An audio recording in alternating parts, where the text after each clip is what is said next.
अस्सलाम वालेकुम, welcome back to my YouTube channel. कैसे हैं तमाम दोस्त? उम्मीद करते हैं सब ठीक ठाक होंगे। जैसा कि आप सभी जानते हैं, दुआ ज़हरा का केस जब बढ़ रहा है, तो इस हवाले से, इसके केस के हवाले से नई नई अपडेट आती रहती हैं, डेवलपमेंट होती रहती हैं। और एक दिन ऐसा भी आया जब दुआ ज़हरा लाल जोड़ा पहने हुए इंटरव्यू देती नज़र आई मुख्तलिफ यूट्यूबर्स को। चाहिए तो ये था कि दुआ ज़हरा से ये सवालात किए जाते कि कब, कैसे, किस तरह से जो है वो कराची से लाहौर आई, कौन जो था उसे लेकर आया, और इस तरह के कई सवालात किए जाते। आपने इस इंटरव्यू में देखा भी कि बच्ची जो है विक्ट्री का निशान बनाती हुई दिखाई दे रही है। ना सिर्फ ज़हीर ने विक्ट्री का निशान बनाया, दुआ ज़हरा ने विक्ट्री का निशान बनाया, बल्कि मुख्तलिफ उनके इंटरव्यू लेने वाले लोगों ने भी विक्ट्री का निशान। से ये साबित होता था कि वो उनके वालिदैन को इस बात का तमाशा मार रही हैं मुँह पर कि भाई आप लोग हार गए हैं और ये लोग जीत गए हैं। क्या जो है साबित करना चाह रहे हैं कि किसी उम्र में भी, किसी वक्त भी जो है घर से लड़कियां निकल आएँ, शादियां कर लें, ना वो सोचें, ना समझें, ना इतनी सलाहियत होती है उनके पास कि वो समझ सकें, सोच सकें कि किसके पास आ रही हैं, क्या वो इस काबिल भी है कि उसके पास आना चाहिए उसको, क्या वो इस काबिल है कि वो इसके अखराजात उठा पाएगा, जो ख़ुद अपनी फैमिली को अभी तक सपोर्ट नहीं कर सकता।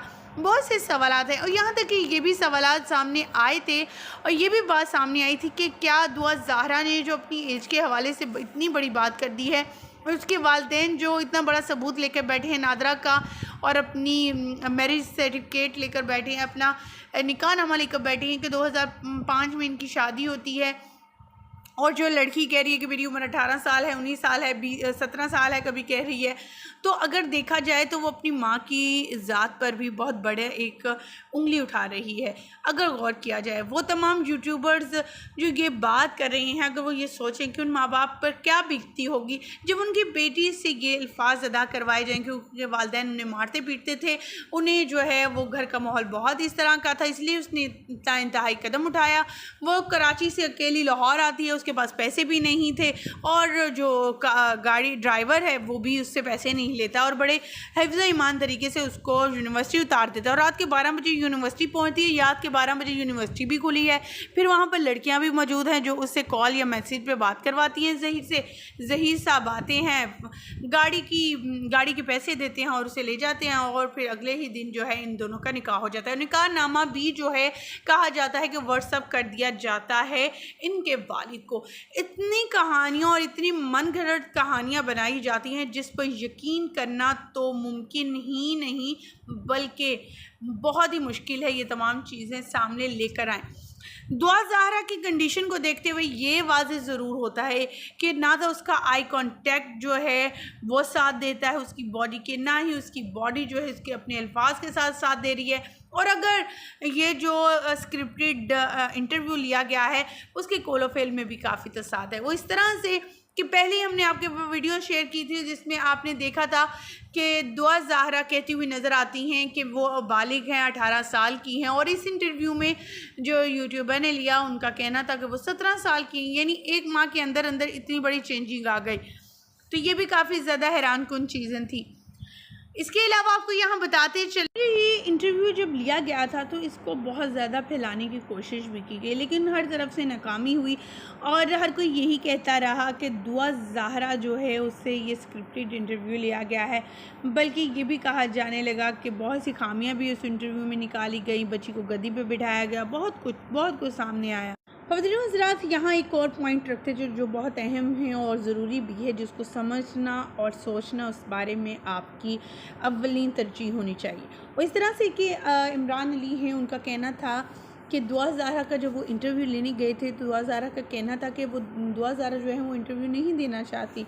उनका कहना था कि वो ज़हीर से आप लोग इंटरव्यू ले लें, मुझे छोड़ दें, क्योंकि मैं नहीं चाहती कि मेरे माँ बाप की जो है वो तज़लील हो, मुझसे इस तरह के सवालात किए जाएँ, मैं नहीं चाहती कि मुझसे इस तरह की बातें निकले। क्योंकि अगर दूसरे यूट्यूबर जिन्होंने इनका इंटरव्यू लिया था उन्होंने कहा था कि दुआ ज़हरा तो अपने वालिदैन को पसंद ही नहीं करती, दुआ ज़हरा जो है उसके वालिदैन, उसकी माँ उसे मारती पीटती थी, उसके वालिद उसे मारते थे, उसे कहते थे वो जान से मार दिया जाएगा उसको अगर उसने अपने तायाज़ाद भाई बेटे से उनकी शादी ना की, क्योंकि जायदाद का मसला, बहुत सी चीज़ें सामने लाएगी, जिससे ये वाज़ेह होता था कि दुआ ज़हरा के घर वाले जो हैं, माँ बाप जो हैं, वो काफ़ी सख्त हैं, और जायदाद के भूखे हैं, दौलत के भूखे हैं और इस तरह से लड़की से काम करवा रहे हैं।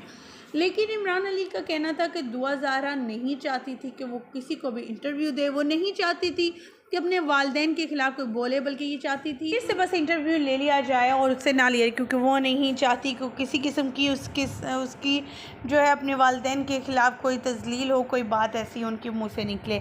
तो ख़वातीन व हज़रात, आप सभी जानते हैं वो यूट्यूबर कब से ये है, पहले दिन से ये बात करी है कि दुआ ज़हरा का कहना है उसके वालिदैन मारते थे, दुआ ज़हरा का कहना है कि वो ऐसा करते थे, दुआ ज़हरा का कहना है कि वो घर से इस तरह आई। लेकिन एक बार भी किसी भी जगह, किसी भी इंटरव्यू में, किसी भी जो है वीडियो में दुआ ज़हरा ने ये नहीं कहा कि उसके वालिदैन उसे मारते पीटते थे और जो है वो इसलिए घर से चले गए। उसने ये कभी नहीं कहा कि उसकी जो है वालिद जो थे वो इसके ताया के साथ इसकी शादी करवाना चाहते थे जायदाद की खातिर। ये सिर्फ उन यूट्यूबर की ज़ुबानी ही बातें थी।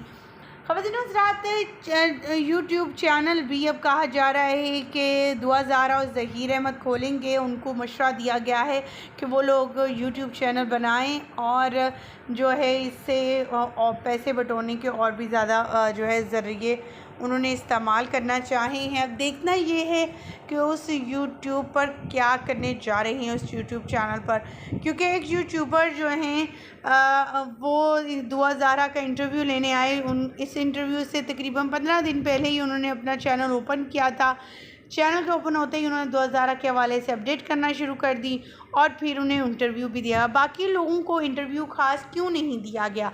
अगर वो सच्चे थे तो जितने भी लोग मौजूद थे तो उन्हें जाकर वो इंटरव्यू देते या उन्हें भी अपने पास बुलाते कि आप भी हमारा इंटरव्यू करने आएँ ताकि सब लोग चीज़ें क्लियर हो जाए।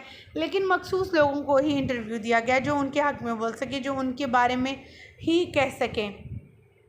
एक तरफ़ा जो है वो तमाम नताइज लाए गए और इस इंटरव्यू को भी ज़्यादा वायरल करने की कोशिश की ताकि लोग जो हैं असल हकीकत से हट कर इस हकीकत की तरफ जो है लग पड़े। दुआ ज़हरा का विक्ट्री का निशान बनाना और ख़ास करके उन यूट्यूबर्स का भी विक्ट्री का निशान बनाना जो था उनके लिए बना अज़ाब और वो लोगों से काफ़ी ज़्यादा ज़लील होते रहे। जहाँ पर वो दुआ ज़हरा के वालिदैन को ज़लील करना चाहते थे, सो इस इंटरव्यू के बाद वो इस कदर ज़लील हुए कि अब मुंह दिखाने के काबिल भी नहीं रहे। दुआ ज़हरा केस अब जो है हाई कोर्ट से निकल कर सुप्रीम कोर्ट में पहुंच चुका है, क्योंकि इनके वालिद ने सुप्रीम कोर्ट में अपील कर दी है कि पहले वो इंसाफ नहीं ले सके और अब जो है उन्होंने वकील भी चेंज कर लिया है। पुलिस एहलकार जो हैं वो इनका बिल्कुल भी साथ नहीं दे रहे हैं। अब दुआ ज़हरा की एज के हवाले से और बहुत सी बातें भी सामने आ रही हैं। ख़वातीन व हज़रात, आप दुआ ज़हरा के केस को किस नज़र से देखते हैं? अब आपकी क्या राय है? तो क्योंकि आपके साथ हमने छोटी छोटी अपडेट्स शेयर करते रहते हैं और की भी हैं। आपको इन तमाम चीज़ों को देखने के बाद क्या लगता है, क्या है हकीकत? कमेंट सेक्शन में अपनी कीमती राय से ज़रूर आगाह कीजिए। हमें दीजिए इजाज़त। अल्लाह निगहबान।